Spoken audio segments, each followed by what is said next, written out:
ఉమ్మడి నల్గొండ జిల్లాలో ధాన్యపు రాశులు ఐకేపీ సెంటర్లకు అదేవిధంగా పిఏసిఎస్ సెంటర్లకు చేరుకున్న పరిస్థితి ఉండడం జరిగింది. ప్రభుత్వం ఐకేపీ సెంటర్లను అదేవిధంగా పిఏసిఎస్ సెంటర్లను ఏర్పాటు చేసేసి ప్రతి రైతు దగ్గర నుంచి ప్రతి ధాన్యపు గింజను కూడా కొనుగోలు చేస్తామని చెప్పేసి చెప్పిన సందర్భం అవుతుంది. అదేవిధంగా వారి మద్దతు ధర విషయంలో కూడా ఏం మాత్రం తేడా రానేమో, రైతుకు ప్రకటించిన మద్దతు ధర ఖచ్చితంగా వాళ్ళకి ఇచ్చి తీరుతామని చెప్పి ప్రభుత్వం చెప్తున్న పరిస్థితి ఉంది. ప్రజెంట్గా మనం నల్గొండ జిల్లా కేంద్రంలో ఉన్నటువంటి పిఏసిఎస్ సెంటర్ దగ్గర ఉన్నటువంటి ధాన్యపు కొనుగోలు కేంద్రం వద్దకు రావడం జరిగింది. సో ఈరోజు ఈ యొక్క పిఏసిఎస్ సెంటర్ వద్ద మొత్తం కూడా రైతులు వారు తీసుకొచ్చినటువంటి ధాన్యాన్ని మొత్తం కూడా ఇక్కడ ఉంచడం జరిగింది.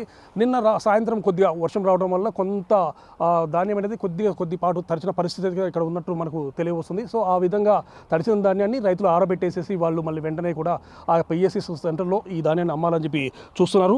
అయితే ఈ పిఏసిఎస్ సెంటర్లకు కానీ అదేవిధంగా ఐకేపీ సెంటర్ల వద్ద వరకు వచ్చినటువంటి ధాన్యం విషయంలో సివిల్ సప్లైస్ సంబంధించినటువంటి చౌహాన్ కొన్ని వ్యాఖ్యలు కూడా చేయడం జరిగింది. ఎందుకంటే రైతులనే వారు ధాన్యాన్ని తీసుకొస్తున్నారు, ఆ ధాన్యాన్ని తీసుకొచ్చేటప్పుడు వాళ్ళు నిబంధనలను పాటించట్లేదు అని చెప్పేసి కూడా అతను వ్యాఖ్యానించిన సందర్భం అయితే ఉండడం జరిగింది. ముఖ్యంగా ఈ యొక్క ధాన్యాన్ని మాత్రము వాళ్ళు తేమ శాతం ఎక్కువగా ఉండే విధంగా తీసుకొస్తున్నారు.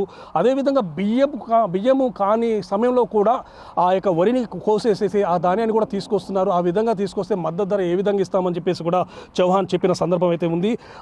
ఇదే సందర్భంలో ఇక్కడ తీసుకొస్తున్న ధాన్యం కూడా 52% వరకు తేమ శాతం ఉంటుంది. ఈ విధంగా ఉన్న ధాన్యానికి మేము మద్దతు ధర ఇవ్వలేము అని చెప్పేసి కూడా ఆయన వ్యాఖ్యానించిన సందర్భం అవుతుంది. దీనికి సంబంధించి కొంతమంది రైతులు కూడా ఉండడం జరిగింది. వాటి ద్వారా తెలుసుకుందాం చౌహాన్ వ్యాఖ్యలు ఏ విధంగా ఉన్నాయి, వాళ్ళు ఏ విధంగా స్వీకరిస్తున్నారు ఆ విషయాన్ని.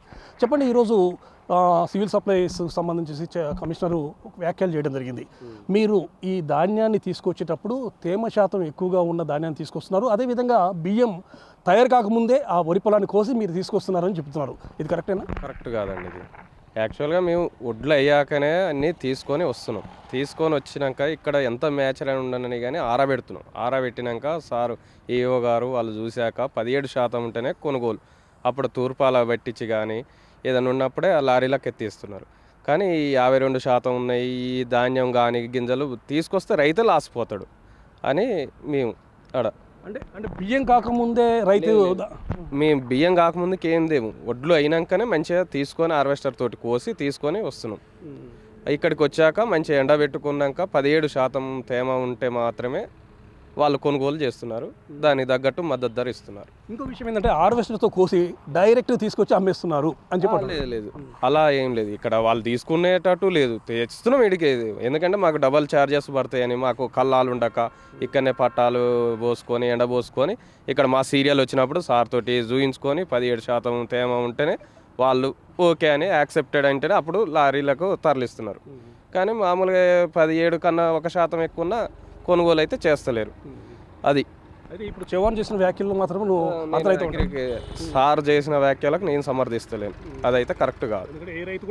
చేయడు ఆ విధంగా చేస్తే అతనికే లాస్.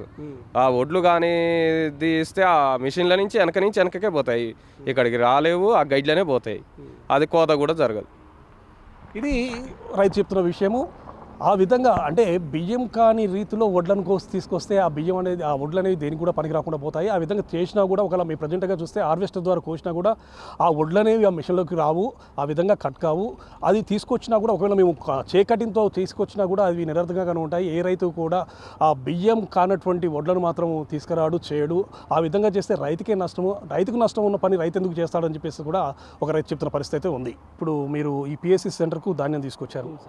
ఈ ధాన్యం అనేది తేమ శాతం ఎక్కువగా ఉండి మీరు తీసుకొస్తున్నారు, అందుకోసం మేము మద్దతు ధర ప్రకటించడం అని చెప్పేసి కొంతమంది అధికారులు చెప్తున్నారు. దీంట్లో వాస్తవం ఉందా? లేదండి, 17% ఉండాల్సిందే. 17 కంటే ఎక్కువ ఉంటే ఎండబెట్టి మళ్ళీ 17% వచ్చిందాకనే మ్యాచ్ చూసిన తర్వాతనే పెట్టుకుంటున్నారు. అంటే హార్వెస్టర్ ద్వారా కోసేసేసి డైరెక్ట్ ఇక్కడికి తీసుకొస్తున్నారు, అమ్మకానికి పెడుతున్నారు అని చెప్తున్నారు. ఇక్కడ తీసుకొచ్చిన తర్వాత ఆరబోసి మళ్ళీ జల్లిచ్చి తాళ్ళు ఉంటుంది కదా సార్, తాళ్ళని ఏర్పాటు చేసి ఈ నాణ్యమైన వడ్ల గింజల్నే తీసుకుంటున్నారు. అదేవిధంగా బియ్యం తయారు కాకముందే వరి పొలానికి వస్తున్నారు. బియ్యం తయారు కాకముందే వరి పొలాన్ని కోసేసి తీసుకొచ్చి మాకు మద్దతు ధర ఇవ్వమని చెప్పి అంటున్నారు. ఏ విధంగా మద్దతు ధర ఇస్తాము అని చెప్పేసి సివిల్ సప్లై అధికారులు అంటున్నారు. ఆ విధంగా తీసుకొస్తారా రైతులు అనేవారు? ఇంపాసిబుల్ సార్, అట్లా తీసుకురారు. రైతుకు నష్టం అవుతుంది కదా. అట్లా ఇప్పుడు ఎవరో ఒకరు ఒకవేళ అట్లా అనుమానంగా ఉంటే మాత్రం అది పాసిబుల్ కాదు. ఒకవేళ అట్లా చేస్తే రైతే నష్టపోతాడు కదా సార్. అంటే ఆ విధంగా ఛాన్స్ లేదు. ముచ్చట లేదు. అయితే రైతు అనేవాడు అసలు బియ్యం తయారు కాకుండా బియ్యము వడ్లలోనే బియ్యం అనేది తయారు కాకుండా ఈ వరిని కోస్తాడా? కొయ్యరు కదా సార్. పంట మీద అట్లా కోస్తే అతనికే లాస్ అవుతుంది కదా, తెలుస్తుంది కదా. ఇప్పుడు 6 కాలం కష్టపడి తయారైన తర్వాతనే గింజ కోసుకోవడం జరుగుతుంది. ప్రతి ఒక్క రైతు కూడా వరి ధాన్యం చేసి పంట అయినాకనే కోతకొచ్చే టైంలో కోత కోస్తుండ్రు, తీసుకొస్తున్నాము. ఎండబోసి పట్టాలలో ఎండబోసి 6 కాలం పండిన పంట ఎవ్వరు నష్టపోరు. మేము మంచిగా ఎండబెట్టినాకనే 10, 13, 14 వరకు శాతం వస్తుంది. ఇక్కడ ఎవ్వరిది కూడా ఎక్కువ తక్కువ వస్తలేదు. ఒకవేళ 17, 19 వచ్చిందంటే మళ్ళీ ఎండబోయామంటే ఎండబోస్తున్నారు, పెట్టించుకుంటారు. కానీ అడగలేనైతే ఎవరు చేస్తలేరు. అయితే డైరెక్ట్ హార్వెస్టర్ మిషన్తో కోసి డైరెక్ట్ వచ్చేసి అమ్మేస్తున్నారంట. ఎట్లా అమ్మిస్తారు సార్? మేము అది కరెక్ట్ కాదు. అది అప్పుడు 30, 25, 25% వస్తుంది. హార్వెస్టర్ మిషన్తో కోసినాక తీసుకొచ్చి అప్పుడే చూస్తే 25 వస్తుంది మ్యాచరు. కొనరు అసలు మేము పోము, రైతులు పోరు, చూడమని పోము. ఇది అయినాకనే మంచిగా ఎండబెట్టుకున్నాకనే ఒకసారి డౌట్ ఏంది నాకు, తీసుకుపోయి మిషన్ తీసుకుపోయి ప్రతి ఒక్క రైతు అయినా తువాలలో తీసుకుపోయి లేకపోతే ఎల్లనో తీసుకుపోయి ఇళ్ళ కొంగులో తీసుకుపోయి ఆడ చూపించుకున్నాకనే నాది వచ్చింది మ్యాచరు 14, 15 ఉంది. నేను కుప్ప నూక్కొని రాజు చేసుకున్నాకనే సార్ కాడికి పోతాం. అంతేగాని అడగలేనైతే ఏ రైతు చేస్తలేడు. ఇంకో విషయం ఏంటంటే బియ్యం తయారు కాకముందే వరి కోతానికి వస్తారు. కొయ్యరు సార్.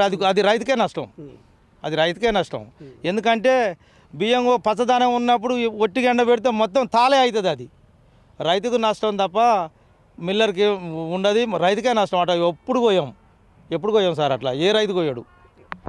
ఇది మొత్తానికి మార్చే రైతుల విషయంలో కూడా హార్వెస్టర్ మిషన్ ద్వారా కోత కోసినప్పటికీ కూడా ఆ మిషన్ ద్వారా తేమ శాతం ఉంటుంది కాబట్టి ముందుగా మేము తీసుకొచ్చేసి ఇక్కడ ఎండబెడతాము. ఎండబెట్టిన తర్వాతనే దాన్ని మేము అమ్ముతాం తప్ప అప్పటి వరకు కూడా వాళ్ళు కొనుగోలు చేయడానికి మాత్రం ఇష్టపడరు.